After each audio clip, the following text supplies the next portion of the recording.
ওদিন সিলেটে বয়ানে গেলাম, মুফতি হারুন এজাহার সাহেব বয়ান করে নামতেছে, আমি উঠলাম, মাঝখানে এক যুবক আইসা বলল, হুজুর আপনাদের দুইজনের কাছে দোয়া চাই। আমরা দুইজনে বললাম দোয়া ইনশাআল্লাহ হবে। বলে হুজুর ওরকম না, একটু দিল থেকে দোয়া করবেন। আমি একজন ক্যান্সার রোগী, এসিসি পরীক্ষা দিছি, দেখতে আমি সুন্দর কিন্তু ভিতরটা শেষ হয়ে গেছে। তাহলে রব্বুল আলামিন কারে কোন সময় ধরবে বলা যাবে না। গাট্টি বস্তা রেডি করেন, দুনিয়ায় থাকা যাবে না, যে কোনো সময় কবরে যেতে হবে। এই পৃথিবীতে কেউ কারো আপন না, কবর পথের যাত্রী হওয়া লাগবে। কয়েকদিন আগে একটা লাশ দাফন করার জন্য গেলাম কেরানীগঞ্জে। বিশ্বাস করেন, রোদ নাই, দিনের বেলা ফজরের নামাজের পরে লাশ দাফন হবে। রাত্র 3টায় মারা গেছে যুবক। কেমনে মরছে? কানে হেডফোন লাগাইয়া পিকআপ বাড়ায়া দিছে মাওয়া রোডে। কিছু দূর যাওয়ার পর ট্রাক আইসা পিছন থেকে লাগায়া দিছে, ছিটকে গিয়ে রিলিং এর সাথে বাড়ি খেয়ে মাথার গিলু রাস্তায় আউট হয়ে গেছে। ওই যুবকের লাশ দাফন হবে ফজরের নামাজের পরে।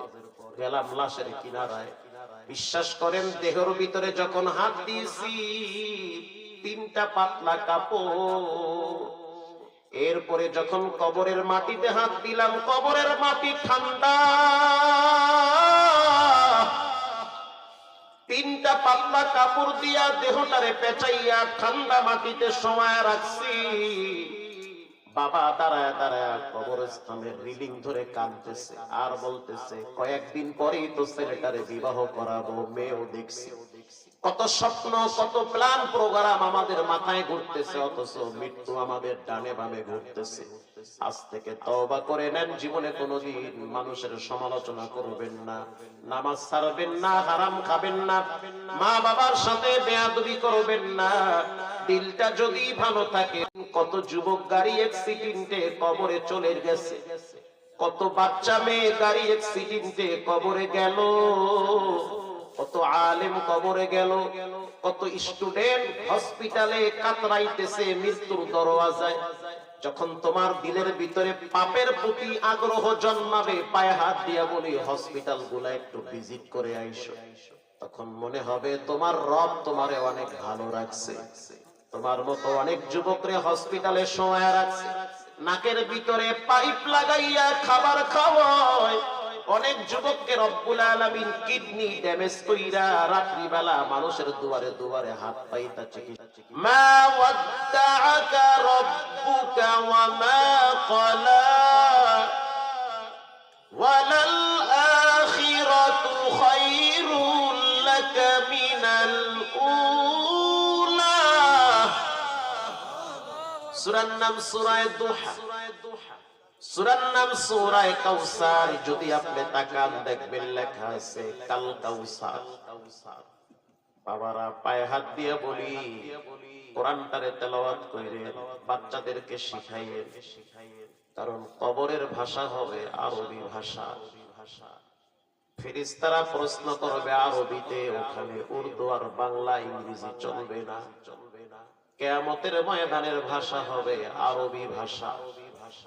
ফেরেশতারা আপনাকে প্রশ্ন করবে মান রব্বুকা, এটা বাংলায় না আরবিতে। আরবিতে যদি আপনি হরফ না চিনেন তো বলতে পারবেন না। কোরআনুল কারীমের একটি সূরা আছে, সূরার নাম সূরা তিন। ওয়াত-তিনি ওয়াজ-যাইতুন, কি মজার পড়া! ওরে সুবহানাল্লাহ। পৃথিবীর ভিতরে এমন কোন পড়া নাই যেই পড়াটা বারবার শুনতে ভালো লাগে। আল্লাহর কসম, কোরআন এমন একটা পড়া, এমন একটা মজার আওয়াজ, যত শুনি যত পড়ি এটার প্রতি বিরক্তি ভাব আসে না। আসে? আসে। আল্লাহর দয়ায় অনেকগুলা দেশে আমি গেছি, জীবনে একবার কাতার গেছি, কয়েক মসজিদে নামাজ পড়ছি। এক এক ইমামের কণ্ঠ এক এক রকম, এক একজনের পড়ার ধরন এক এক রকম। গ্রামের মসজিদ, পাহাড়ি অঞ্চলের মসজিদ, তারপরে সমুদ্রের কিনারার মসজিদ, এই সমস্ত মসজিদ গুলায় 2-4-10 জন মুসল্লি হয়। পর্যটক নগরীর মসজিদ গুলায় মুসল্লি কম। কিন্তু ইমামের তেলাওয়াত এত চমৎকার, মনে চায় ফজর পর্যন্ত দাঁড়ায় থাকি নামাজে, এত মজা লাগে। জীবনে একবার দুবাই গেছি, আমার তাহায় না, পাবলিকের তাহায়। এক এক মসজিদে নামাজ পড়ছি, এক এক রকম তেলাওয়াত। বাঙালিরা নিয়ে গেল একেবারে সমুদ্রের কিনারায়। মাগরিবের নামাজের জন্য এক মসজিদে ঢুকলাম। ইমাম সাহেব তেলাওয়াত করলো প্রথম রাকাতে, আলাম নাশরাহ লাকা সাদরাক ওয়া ওয়াদা'না আনকা বিজরাক আল্লাযী আনকাযা যাহরাক। এত মজা, মনে হয় মধু লাগায়া দিছে। কি চমৎকার তেলাওয়াত। নামাজ শেষ হওয়ার পর বললাম, বাড়ি কোথায়? সে বলল, হুজুর আমার বাড়ি হলো বাংলাদেশে চাঁদপুরের কচুয়ায়। কচুয়া কোথায়? বলে উজানিতে। তখন বুঝলাম উজানির জমিনে একজন কোরআনের পাখি শুয়ে আছেন, কারি ইব্রাহিম সাহেব রাহমাতুল্লাহ আলাইহি, উজানির আল্লাহর ওলি। এরপরে চলে গেলাম বাইতুল্লাহ। বাইতুল্লাহ যাওয়ার পর রমজান মাসে খতমে তারাবি শুরু হয়ে গেছে। 3 ঘন্টা লাগায়া 4 জন ইমাম নামাজে তেলাওয়াত করে। এক একজনের তেলাওয়াতের রং ঢং এক এক রকম, কারো ভিতরে কোনো বিরক্তি ভাব আসে না। যখন শায়েখ ইয়াসিন দুসারি তেলাওয়াত শুরু করে, তখন মনে হয় সবে মাত্র কোরআন নাজিল হইতেছে। এত মজা। কোরআনের মজা যদি বুঝতে চান, হুন্ডা বেচ্চা রমজান মাসে উমরায় যাইয়েন। মনে হবে জীবনের সবচেয়ে শান্তিময় কিছু টাইম আপনি বাইতুল্লাহ পার করেছেন। আল্লাহু আকবার। বেতের নামাজের টাইমে যখন শায়েখ সুদাইসি তেলাওয়াত করে, তখন মনে হয় রসগোল্লা মানুষের জিহ্বায় লাগায়া দেয়, এত মজা লাগে।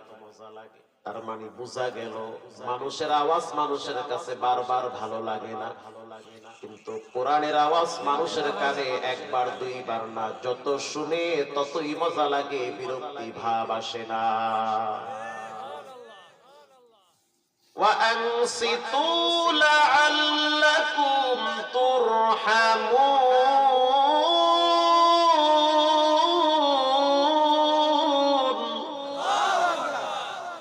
রব্বুল আলামিন বলেন, যখন তোমাদের সামনে কোরআন তেলাওয়াত করা হবে তখন চুপ থাকবে, কথা বলবে না, সাউন্ড করবে না। যখন তোমরা চুপ থেকে কোরআন তেলাওয়াত শুনবে, তখন তোমাদের উপরে রহমত একজনের পক্ষ থেকে বর্ষণ হবেন। তিনি হলেন কে?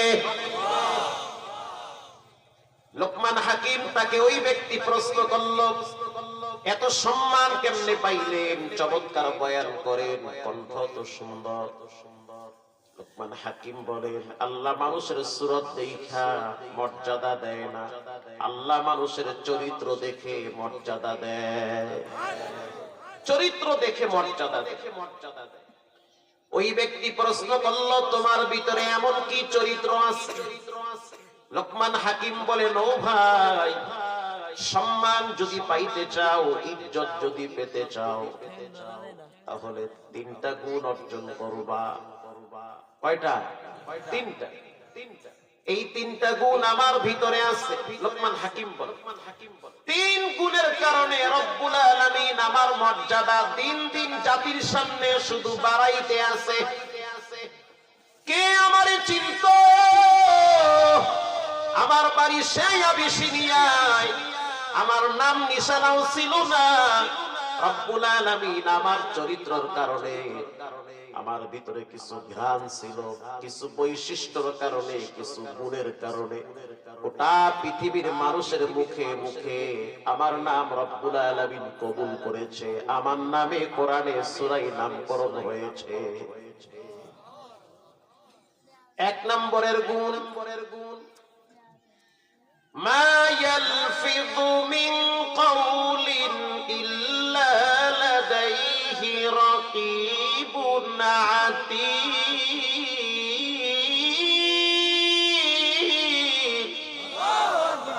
1 নম্বরের গুণ, আমি ব্রেক হারায়া কথা বলি না, ব্যালেন্স রেখে কথা বলি, মিথ্যা বলি না। যেই কথা বললে আমার আমল নষ্ট হবে এমন কথা বলি না, যেই কথা বললে আল্লাহ রাগ করবে এমন কথা আমি বলি না। 2 নম্বরের গুণ, ইন্নী আখাফুল্লাহ, আমি আল্লাহরে সবচেয়ে বেশি ভয় পাই।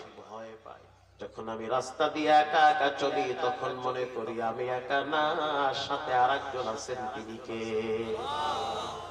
যখন আমি ঘরের ভিতরে শুয়ে থাকি তখন মনে করি আমি একা না, আমাকে একজন দেখতেছেন, অবজারভেশন করেন, তদারকি করেন, যার চোখ আমার দিকে, চিৎকার মেরে বলেন তিনি হলেন কে?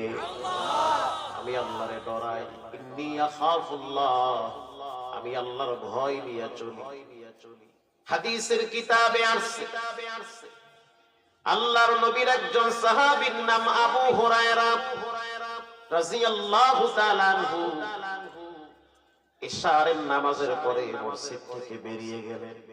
একজন মহিলা ডাক দিয়েছে, ইয়া আবা হুরায়রা তাআল, এদিকে আসো। আবু হুরায়রা বলতে আছে, হে মদিনার নারী, তুমি একজন সুন্দরী নারী, আমি একজন সুদর্শন পুরুষ। দুইজনে কাছাকাছি হইলে শয়তান চুম্বকের মতো টানবে, ঠিক না বেঠিক? দুইজনকে গুনার দিকে অগ্রসর করাবে। তার চেয়ে ওখানে থেকে বলো কি বলতে চাও, কেন আমারে ডাক দিলা? মহিলা বলতে আছে, আবু হুরায়রা, তোমারে আমি আমার সাথে সম্পর্ক করার জন্য ডাকি নাই, আমি তোমাকে ডেকেছি একটা ঝামেলার সমাধান করার জন্য। আবু হুরায়রা বলেন, কি ঝামেলা? বলে, আমি একজন মহিলা মানুষ, গোপনে একটা অপরাধ করছি, পাপের গাঁটটিটা অনেক বড় হয়ে গেছে, ভয় লাগতেছে, না জানি এই পাপ সহ কবরে যাওয়া লাগে। আগের যুগের মানুষ তো পাপরে খুব ভয় পাইত, না জানি কোন সময় পাপ নিয়ে কবরে যাওয়া লাগে। এরে আবু হুরায়রা, গুনার গাঁটটিটা এত বড় হয়ে গেছে, আমি লোড সইতে পারি না। খাবার খাইতে গেলে খাবার মনে হয় আমারে ধিক্কার দেয়, তুই তো পাপী, কেন খাবার খাও? যখন আমি মাটির উপরে হাঁটাহাঁটি করি তখন মনে হয় মাটি আমার নাম ধরে ডাকতেছে। ইয়াউমাইযিন তুহাদ্দিসু আখবারাহা, কিয়ামতের ময়দানে মাটি বান্দার পক্ষে বিপক্ষে কথা বলবে। আল্লাহু আকবার। যেই মাটিতে আপনারা বসে আছেন, লিখে রাখেন, হতে পারে এটাও কালকে সকালবেলা আপনার জন্য সকালও হতে পারে, পরকালও হতে পারে। যদি পরকাল হয়ে যায় আল্লাহর আদালতে, এই বসে থাকাটাকে কেন্দ্র করে মাটি বলবে, আল্লাহ ঠান্ডার ভিতরে বসে